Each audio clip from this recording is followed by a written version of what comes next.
आज हम जिस काव्य की चर्चा करेंगे उस काव्य का शीर्षक है धरती की शान और उसके कवि हैं पंडित भरत जी व्यास। बहुत पुराना काव्य है और इस काव्य में कवि ने मनुष्य कितना महान है, भगवान का अंश मनुष्य के अंदर है, इसकी बात की है।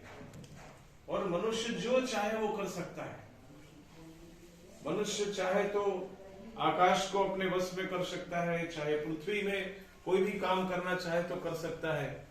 मनुष्य चाहे तो जल में, समुद्र में, नभ में, अग्नि में, जिस किसी को अपने वश में चाहे वो उसकी ताकत है, उसकी इच्छा शक्ति चाहिए। मनुष्य के भीतर प्राण शक्ति है, उसको इच्छा शक्ति में बदलना, फिर कर्म करना पड़ता है, काम करना पड़ता है, परिश्रम करना पड़ता है। बिना मेहनत के कोई आगे नहीं बढ़ेगा। इसलिए इन्होंने बताया कि मनुष्य जीवन की महत्ता। आजकल बहुत सारे लोग ऐसे निराश हो जाते हैं कि हम गांव से आते हैं, छोटे छोटे गांव से हैं, हम क्या कर सकते हैं, हम गरीब हैं, हमारे माता पिता अनपढ़ है, शहर के लोग आगे बढ़ेंगे, हमारे पास सुविधा नहीं है। ऐसा मत समझो।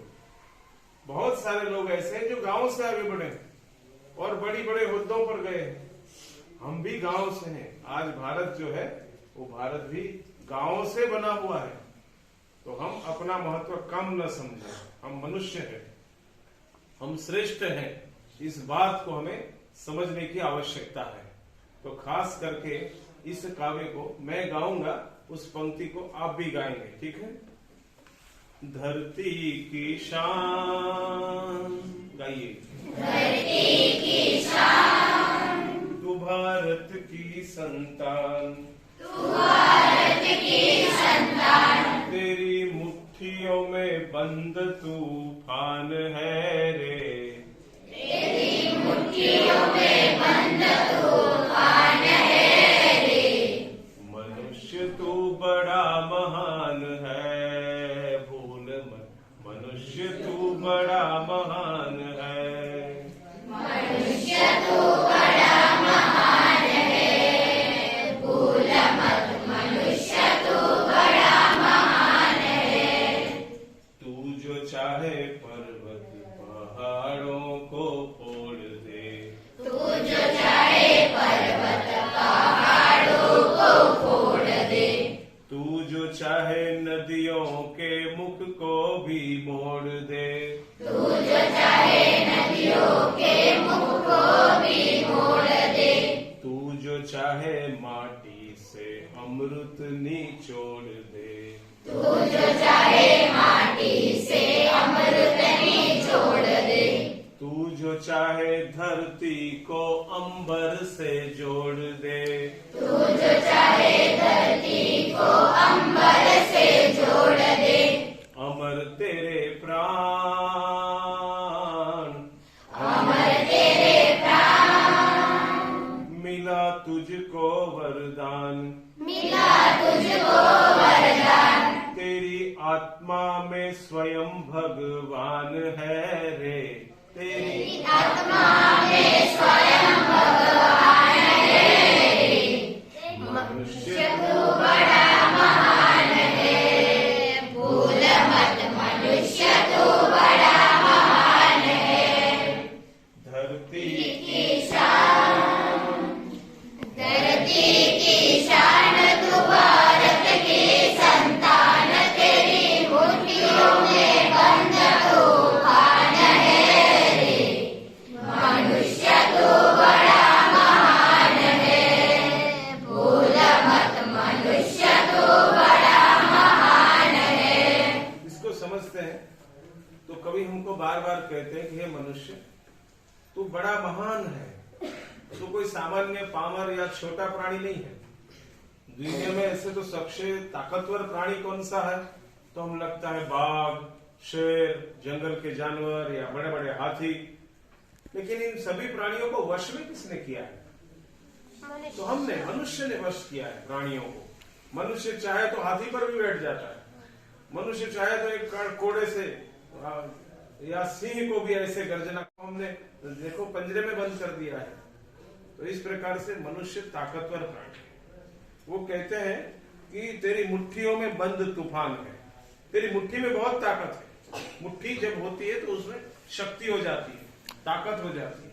हम जब मुट्ठी कस के बोलते हैं तो जोर से आवाज करते हैं, इसीलिए तेरी मुट्ठी में बहुत शक्ति है। तो ये मत भूल कि तू बड़ा महान है। वो कहते हैं आगे कि तू जो चाहे पर्वत पहाड़ों को फोड़ दे। तू यदि तेरी इच्छा हो सकती है तू पहाड़ों को भी फोड़ देता है।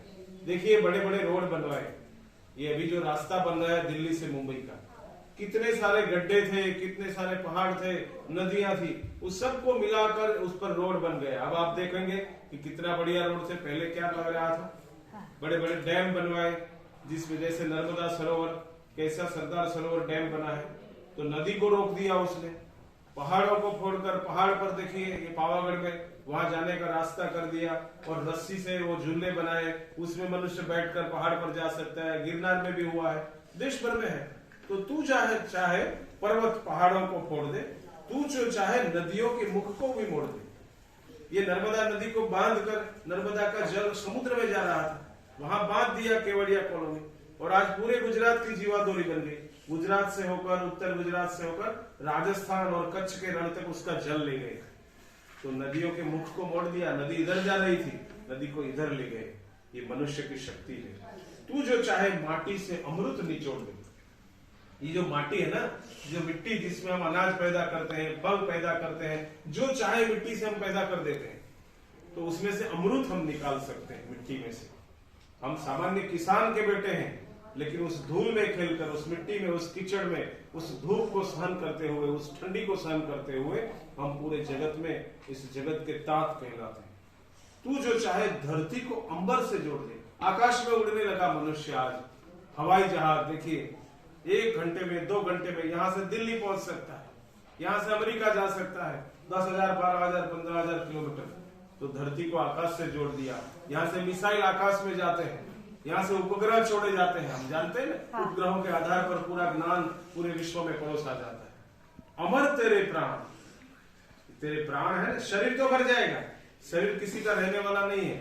भगवान ने कहा 100 years गारंटी, शरीर मरेगा, लेकिन तुम्हारे जो प्राण है वो प्राण मरने वाले नहीं, वो अमर है। मिला तुझको वरदान, तेरी आत्मा में स्वयं भगवान है। तेरी आत्मा में स्वयं भगवान है। हम इसलिए तो एक दूसरे को प्रणाम करते हैं। हम एक दूसरे को प्रणाम क्यों करते हैं? छोटे बड़े का भेद नहीं रखते, जाति का भेद नहीं रखते, क्योंकि मुझ में भी भगवान है और तुम में भी भगवान है। हम एक दूसरे को हाथ जोड़ते हैं। इस प्रकार से हमारी आत्मा में ईश्वर का वास है। फिर आगे कहते हैं, नैनों में ज्वाल, तेरी आंखों में अग्नि है। तू जो चाहे वो देख सकता है, दूर तक देख सकता है। तेरी गति में भूचाल, तू जब चलता है तो भूचाल आ जाता है, भूकंप हो जाता है। ऐसी ताकत से तेरे पैर कदम से चलते हैं। तेरी छाती में छिपा महाकाल है। तेरी छाती में इतनी शक्ति है कि उसमें भगवान महाकाल के स्वरूप में छुपे हुए। तेरी भ्रुकुटी, ये दोनों आंखों के ये भ्रमण है, उसके बीच का ये प्रदेश है जहां हम तिलक करते हैं, उसको भ्रुकुटी कहें। उसको कहते हैं कि तेरी भ्रुकुटी में तांडव का ताल है। तू चाहे तो अपनी भ्रुकुटी से क्रोधित हो सकता है और अपनी आंखों के इशारों से तू जो चाहे वो कार्य कर सकता है। निज को तू जान, जरा शक्ति पहचान। निज यानी स्वयं, अपने आप को तुम जानो, तुम में बहुत शक्ति है। अपना घड़ोइया बांधव आपने, हम स्वयं के विधाता है, हम जो चाहेंगे कर सकते हैं। ये नरेंद्र से स्वामी विवेकानंद बने कि नहीं बने? छोटे से देखिए कैसे बचपन से उन्होंने ये अपनी शक्ति को पहचान लिया। ऐसे ये भगत सिंह छोटे से बचपन से उन्होंने जान लिया कि मैं सब कुछ कर सकता हूँ, अंग्रेजों के सामने लड़ सकता हूँ। किया कि नहीं किया? सुभाष चंद्र बोस ने किया कि नहीं किया? अपने प्रधानमंत्री जी नरेंद्र भाई मोदी एक छोटे से चाय बेचते थे उनके पिताजी, आज देश पर शासन कर रहे हैं। तो तुम्हारी शक्ति को स्वयं को पहचानना है। निज को तू जान, जरा शक्ति पहचान। तेरी वाणी में युग का आह्वान है। ये युग यानी समय, इस पूरे समय के लोगों को तेरी वाणी से तू वश कर सकता है। तू बोलकर सभी को मार्गदर्शित कर सकता है। तेरी वाणी में, तेरे बोल में उतनी ताकत है। इसलिए गालियां नहीं बोलना, अनाप शनाप नहीं बोलना, किसी को खराब नहीं बोलना। अपने शब्दों की ताकत है। अक्षर ब्रह्म, तू जैसा बोलेगा वैसा हो सकता है, लेकिन तू अपने स्वयं की वाणी को उस प्रकार से गढ़कर तैयार कर। फिर आगे कहते हैं धरती सा धीर, ये धरती माता है, पृथ्वी माता हम सबकी माँ है। माता भूमि पुत्रो हम पृथ्व्या, हम धरती के पुत्र हैं। तो कहते हैं कि अपनी माँ जैसी धीरज तुझ में होनी चाहिए, उतावला नहीं होना, धीरे धीरे काम होता है। अब आपके 14 साल हो गए, फिर 15 हो गए, फिर ऐसे जैसे हम आगे बढ़ेंगे धीरे धीरे हम में शक्ति आएगी, बुद्धि बढ़ेगी, अभ्यास अच्छा हो जाएगा। धैर्य रखना, उतावले हवा न पके। तू है अग्नि सावी, अग्नि किसी भी चीज को जला सकता है, कोई भी आया अग्नि के सामने उसको जलाकर भस्म कर देता है। हे कार्य काम आ गया तो उस काम को अपने वश में कर सकता है, उसमें तू सफल हो सकता है। तू जो चाहे तो काल को भी थाम ले, काल यानी महाकाल मृत्यु, तू मृत्यु को भी रोक सकता है। महात्मा भीष्म, उन्होंने बाण अपने शरीर में लग गए थे तो यमराज को बता दिया कि अभी मैं मृत्यु की मुख में नहीं आऊंगा, 6 महीने के बाद तुम मुझे लेने के लिए। उतनी शक्ति मनुष्य में है, अपनी मौत से आदमी बच सकता है तो काल को भी, समय को भी वश में कर सकता है। पापों का प्रलय रुके, पशुता का शीश झुके। ये चारों ओर जो लोग दूसरे को पीड़ा दे रहे हैं उसको पाप कहते हैं। दूसरे को दुखी करना, दूसरे को मुश्किल में डालना, उसको वो सब पापी है। और उसको दुखी करते हैं उनमें से लोगों को बचाना, लेकिन तू चाहे तो दूसरे को मदद करके बचा सकता है। इसीलिए कहते हैं पापों को रोक सकता है। और पशुता का शीश झुके।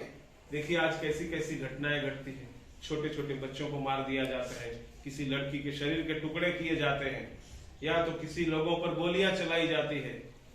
तो ये पशुता है, वो मनुष्यता नहीं है। तुमको तो क्या करना है, मनुष्य बनना है, मनुष्य को मनुष्यता बढ़ाना है।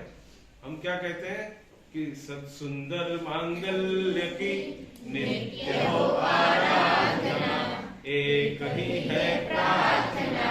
तो इस प्रकार से तुमको मनुष्यता को बचाना है और पशुता का नाश करना है। तू जो अगर हिम्मत से काम ले, तुझे काम लेना पड़ेगा हिम्मत से। हाँ, अंधेरा हो गया और कुत्ता देखकर डरने वाले भागने वाला से काम नहीं होगा। अपने बाथरूम में गए और छिपक ली देख ली, अरे बाप रे करके भागने से काम नहीं होगा। कैसा भी हो जाए, अंधेरा हो जाए, रात्रि हो जाए, जंगल हो जाए, आकाश में गए, समुद्र में गए, रुकना नहीं है। चलना जीवन की निशानी, रुकना मौत है बेईमानी। सर पे लाल टोपी रूसी, फिर वे दिल है हिंदुस्तानी। हमको चलना है और कोई साथ में नहीं आता तो अकेले चल, तू अपनी शक्ति को पहचान ले। क्यों? क्योंकि गुरु सा गतिमान, तू गुरु जैसा बुद्धिमान है। जो गुरु होते हैं ना, वो हमारी अज्ञान को दूर करते हैं और हमको ज्ञान देते हैं, बुद्धि देते हैं, हमको सिखाते हैं नई नई चीजें। तू ऐसा गतिमान है, तू भी बुद्धिमान है। गुरु से सवाए चेले होते हैं, शिष्यों आगे बढ़ते हैं। तो तू गुरु सा गतिमान, पवन सा तू गतिमान है। पवन कैसी बहती है, उस पवन जैसा तू शक्तिशाली गतिमान है। तेरी स्पीड बहुत है, तू बहुत जोरों से भाग सकता है। क्यों धीरे धीरे चल रहा है? तो तू जब चाहे उतना जल्दी से दौड़ भी सकता है, पहाड़ों पर चढ़ सकता है, वृक्षों पर चढ़ सकता है, समुद्र में छलांग लगा सकता है, कुछ भी कर सकता है। तेरी नभ सी ऊंची उड़ान है। नभ यानी आकाश, तू आकाश से भी ऊंचे उड़ सकता है। बस तू अपनी शक्ति को जान ले। हम राख बन के ना बैठे, हाथ जोड़ कर ना बैठे, रोज सवेरे व्यायाम करें, दौड़ने के लिए जाए, सूर्य नमस्कार, दंड बैठक, अपने शरीर को अच्छा बनाए, विद्यालय में आकर पढ़ाई करें, अच्छे अच्छे महापुरुषों के बारे में जाने और अपने जीवन को एक छोटे से गांव से लेकर, छोटे से विद्यार्थी से लेकर हम महान मनुष्य बनने के लिए हमारा जन्म हुआ है। कोई ऐसा व्यक्ति नहीं है जो कुछ नहीं कर सकता। सभी में ताकत है और ईश्वर का निवास सभी के हृदय में है। हे मनुष्य, तू सबसे बड़ा शक्तिशाली है, अपने शक्ति को तू जान ले। यही बात इस काव्य में कवि ने हमको संदेशा दिया है कि तू धरती की शान है। जितने भी पशु पक्षी प्राणी दुनिया में है, उन सबसे बड़ा और शक्तिमान ताकतवर कोई प्राणी है तो हम मनुष्य है। बोलिए भारत माता की जय। बहुत अच्छा, आप सबने सहयोग दिया, धन्यवाद।